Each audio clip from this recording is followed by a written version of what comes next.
Hello everybody, it's Vertical Sandwich. Welcome back to Book Reviews. Last week, we did The Calculating Stars, a Lady Astronaut story, which was an alternate history novel. Today, we're going to do this.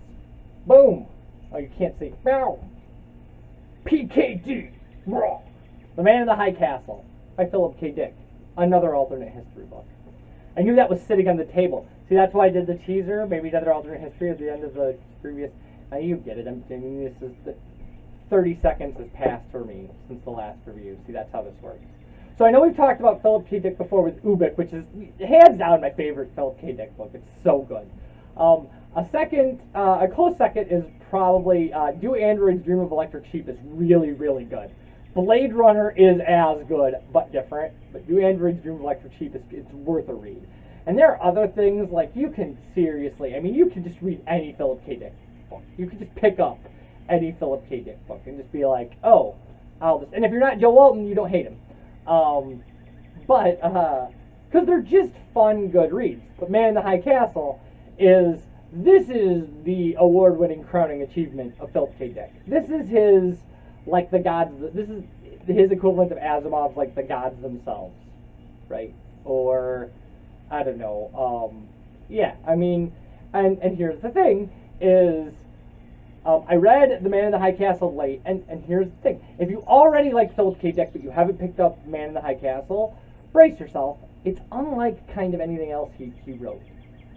Philip K. Dick didn't do a lot of, I mean, in my experience with him, his sci-fi is very sci-fi-y. It's very out there, right? It's stuff on planets that you can't imagine, with people doing things you would never have thought of, and just kind of be strange, or in the far future.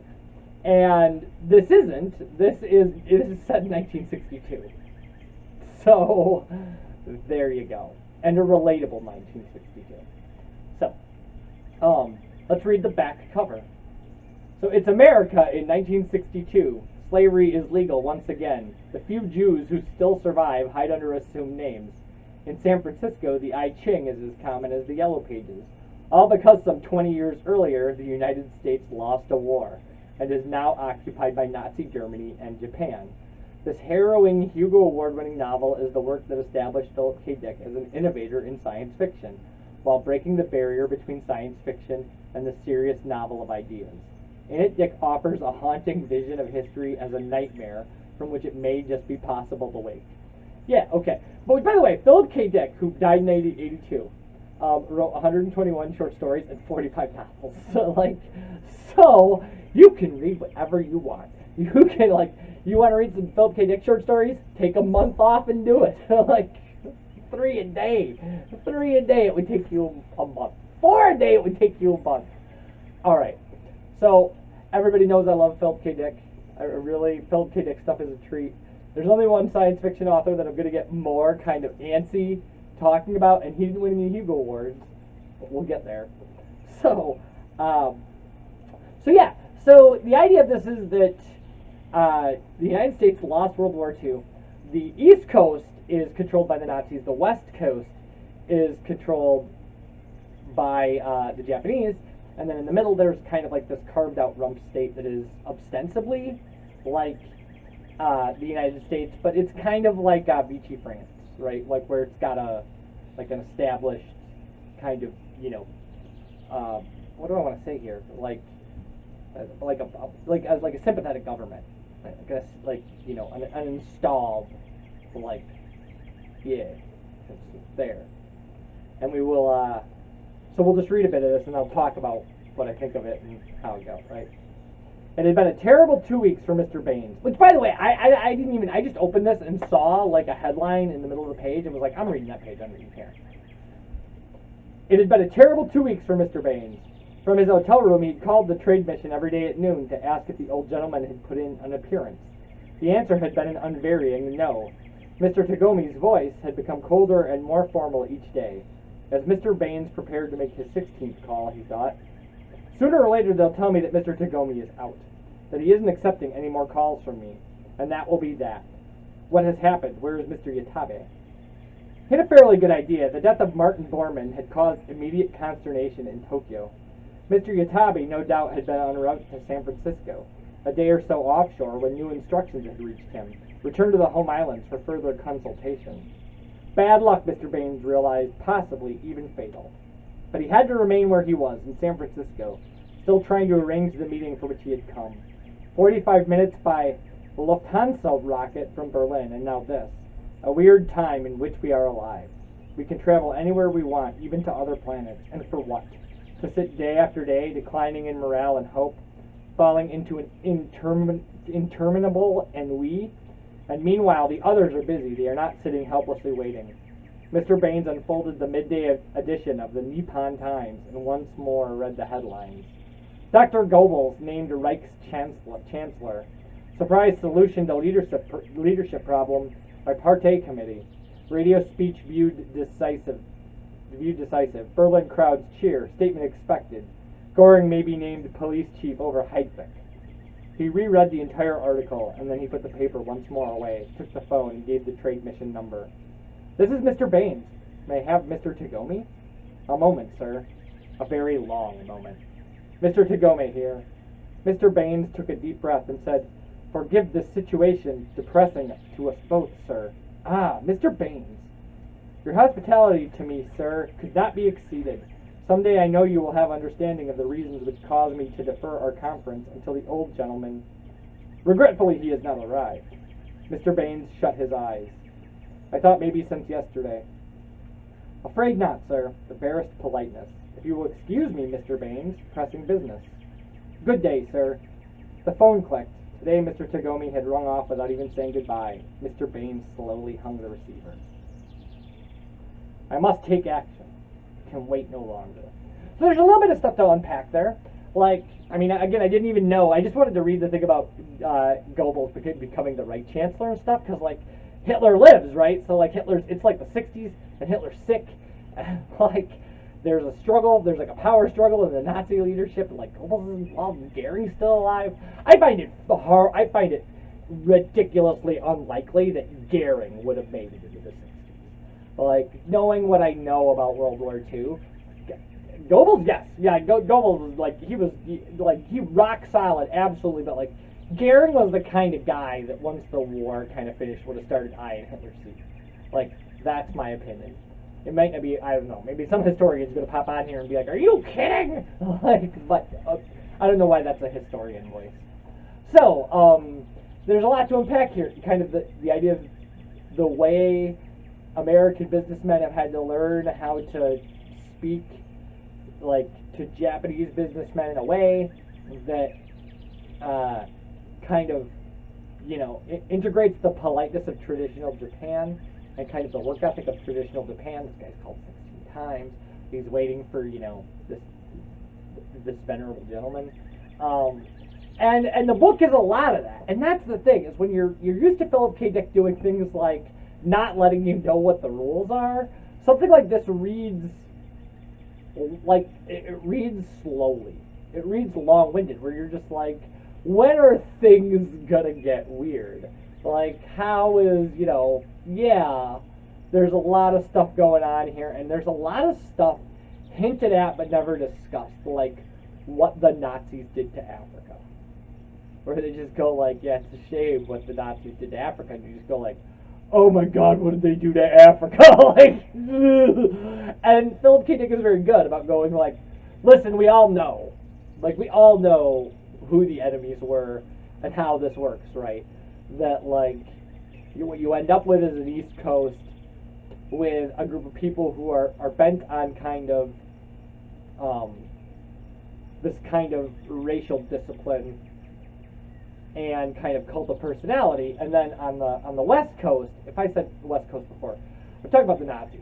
And then on the West Coast, what you get is kind of this very strong work ethic, traditional society, trying to, you know, integrating these people. I guess integrating isn't the correct word. And then here's the thing about this. So within this situation, and here's what's not talked about here, the most popular book is a legal novel that is an alternate history in which the U.S. won the war. So under the in a world where we've lost World War II and all these people are living under foreign governments, foreign occupation, there is a writer who has written a book that is an alternate history that mirrors our history, and that book is incredibly popular. It's illegal, and a character in this book decides to go find that author, the man in the high castle. I believe he lives in Colorado.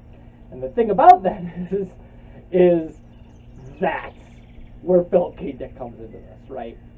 That's the thing where you're like, oh, alternate history novel, yawn, and then you're like, but then there's this other novel, and that novel seems to reflect our reality.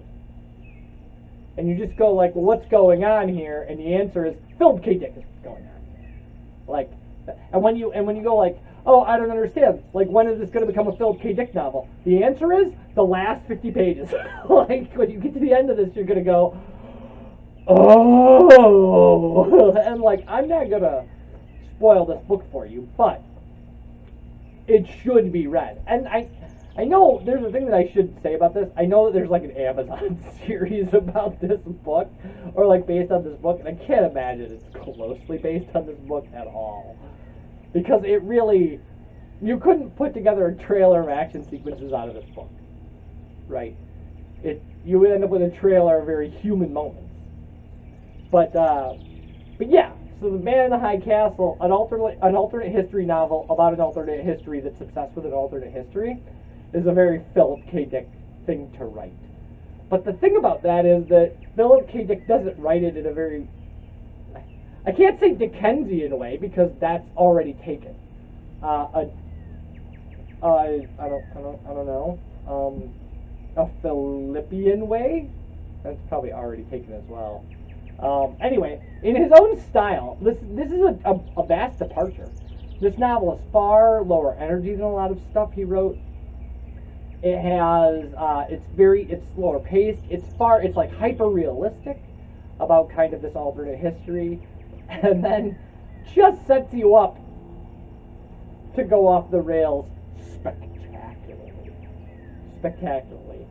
So, I mean, I loved The Man in the High Castle. It's part of the 60s set, right? This one in 1963.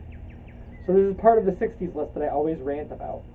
It's 270 pages. It's a quick read just for being a Philip K. Dick novel. I mean, Dick does not make any efforts to twist your vocabulary around too much. You can tell there's big print here, standard sizing. Yeah, I highly recommend. I mean, this is a classic of kind of it's a classic of science fiction. It's a member of the golden list of 60s Hugo Award winners. It's one of Philip K. Dick's best known books. It's one of his most widely read books. It's probably behind Do Androids Dream of Electric Sheep that way, I don't know. But I have talked to multiple people who are like, oh, I've read Man in the High Castle, and that's it. But, yeah, I mean, I would suggest every other Philip K. Dick thing you can get your hands on, but then I would suggest this for different reasons. Is because this is a spectacularly serious piece of Philip K. Dick literature.